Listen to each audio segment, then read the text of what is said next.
Kalau dibilang jawab kan? Ya. Pak Camat jualan tomat. Dia harus hormat. Jika kita sama Nabi Muhammad jawab apa? Dengan penuh semangat.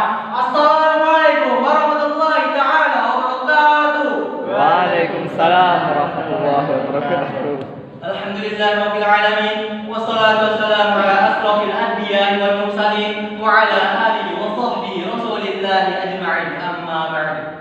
Alhamdulillah kita ucapkan kepada Allah Subhanahu wa taala yang telah memberikan kita segala nikmatnya, yang diantaranya adalah nikmat sehat, nikmat Islam, nikmat dan nikmat Islam, sehingga sampai saat ini kita masih diberi hidayah oleh Allah Subhanahu wa taala sehingga kita dapat berkumpul di tempat yang insyaallah penuh berkah ini.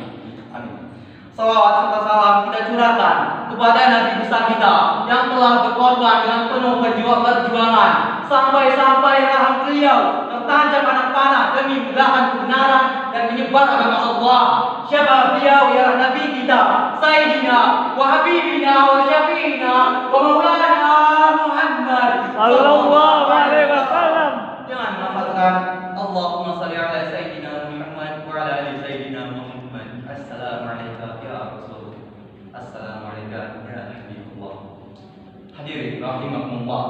Kita sekarang berada di bulan Ramadan, yang dimana Allah telah mengatakan di dalam Quran surah 2 ayat 185 yang berbunyi A'udzubillahi minasyaitonir rajim. Syahrul Ramadan alladzi unzila fihi al-Qur'an hudan lin-nas. Dari potongan ayat tersebut yang memiliki arti bulan Ramadan adalah bulan yang diturunkannya Al-Quran, petunjuk bagi manusia. Perlu digarisbawahi, petunjuk bagi manusia. Kalau nih misalnya kita pergi ke suatu tempat tanpa petunjuk, sudah pasti kita bakal tersesat. Artinya kita tanpa Quran, ya benar. Kita bakal tersesat, kita bakal kehilangan arah, kita tidak tahu tujuan kita kemana nantinya. Di ayat tersebut juga menjelaskan, dan barang siapa di antara kamu berada di bulan tersebut, maka berpuasalah. Dan selisih satu ayat sebelumnya juga mengatakan di ayat 183 yang berbunyi, Ya ayyuhalladzina amanu kutiba alaikumus syiyam kama kutiba alal ladzina min qablikum la'allakum tattaqun. Wahai orang-orang yang beriman, diwajibkan atas kamu berpuasa sebagaimana orang terdahulu agar kamu bertakwa. Yakni yang diwajibkan adalah siam, yang dimana siam memiliki arti menahan diri atau bisa juga kita sebut mengontrol diri kita atau self control, yang dimana self control ini dibutuhkan semua orang, kaya atau miskin, muda atau tua, pria ataupun wanita. Di saat kita puasa, kita disuruh untuk tidak makan, tidak minum, dan tidak melakukan segala hal yang dapat membatalkan puasa. Di samping itu, dalam berpuasa ada upaya manusia meneladani sifat-sifat Allah sebagai makhluknya.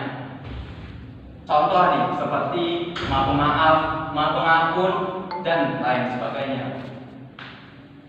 Di saat kita berpuasa, disitulah tingkat keikhlasan kita paling tinggi. Karena apa?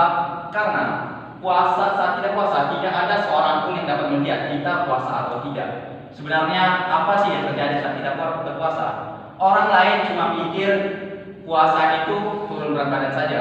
Ternyata tidak, bapak-bapak sekalian.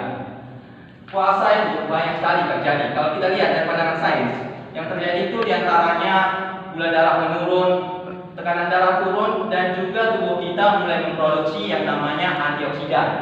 Dia meningkatkan imunitas tubuh kita, dan dia juga meningkatkan pembakaran lemak kita, dan banyak lagi. Itu dahsyatnya puasa. Dan juga puasa adalah cara yang efektif untuk memicu autofagi. Apa itu autofagi? Autofagi adalah di mana sel tubuh kita mulai memakan sel-sel yang telah rusak.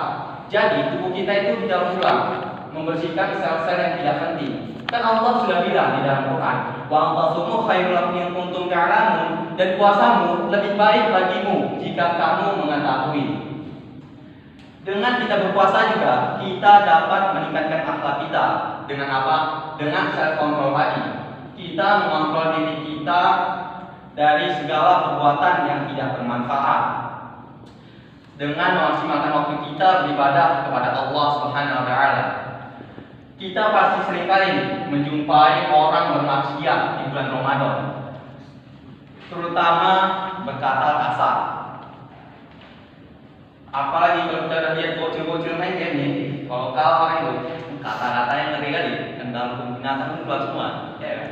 Tapi kalau di dalam bulan Ramadan, mereka pas main ini, itu kata-katanya, astagfirullah, kalau menang alhamdulillah. Kita itu harus mencontoh akhlaknya Rasulullah SAW. Lihat bahwa beliau ketika beliau dihina, dicaci, dan dilempar pakai batu, beliau berdoa, Allahumma firli fa innahum la ya'lamun. Ya Allah, ampunilah dosa mereka, mereka berbuat jahat karena tidak tahu. Masya Allah, sangat sempurna akhlak beliau. Semoga kita semua dikumpulkan bersama Rasulullah SAW di surganya Allah Subhanahu Wa Taala. Saya harap siapapun yang ada saat ini dapat mempraktekkan ilmu yang telah diajarkan. Kenapa? Karena tanpa praktek ilmu tidak akan efek. Dan saya sangat mengapresiasi semua yang hadir hari ini. Kenapa? Karena orang sukses adalah orang yang berproses. Ingat, sukses itu menunggu waktu, namun berproses setiap waktu. Sekian dari saya, Maulana Malik Ibrahim Subakti. Apabila ada jalur yang patah, jangan disimpan dalam peti. Apabila ada kata yang salah, jangan disimpan dalam hati. Di sini saya sebagai dai pengisi hati yang sepi. Cukup sekian, terima kasih. Wassalamualaikum warahmatullahi wabarakatuh.